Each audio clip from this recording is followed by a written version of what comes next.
Я пришла домой, покушали мы все, пообедали, муж уехал.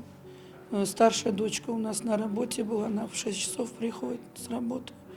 Я прилегла, чтобы отдохнуть. Тут смотрю, было это около 6 часов вечера.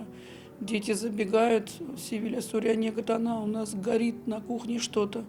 Я встала, выбежала, смотрю, горит проводка от рубильника, и выше оно пошло на багет, а с багета пошло на натяжной потолок, это начало все таять, гореть, занавески начали гореть сразу. Я начала кричать в окно: помогите.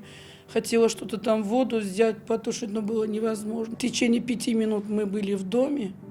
Вот оно уже начало, вот все, вот едкий дым поднялся. Я уже когда выбегала с дома, уже был едкий дым, невозможно было дышать.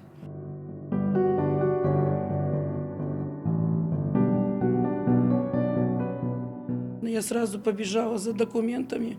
Они у меня были в спальне, в тумбочке.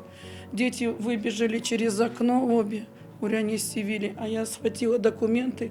И вот прямо вот под дверью по выходу я выбежала на улицу. Уже этот сосед наш Крем тоже подбежал, говорит, мол, дома кто-то есть еще. Я говорю, нет, мы вот, дети выбежали оттуда, я сюда. Сразу же я прозвонила службу, как она, экстренная служба называет, по 112 номеру. Позвонила, они сразу приняли звонок. Буквально через 10-15 минут пожарные уже были все здесь.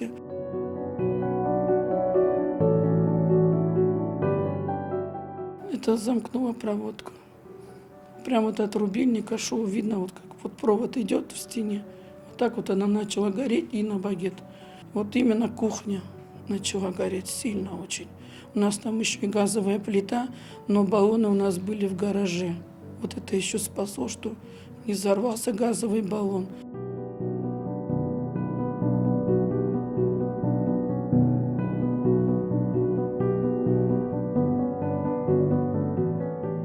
Чтобы мы вот могли это в ближайшее время закончить, хотя бы чтобы жить здесь. Я не думаю, что прям все досконально, хотя бы закончить дом и вселиться, чтобы мы все вместе в нашем доме жили.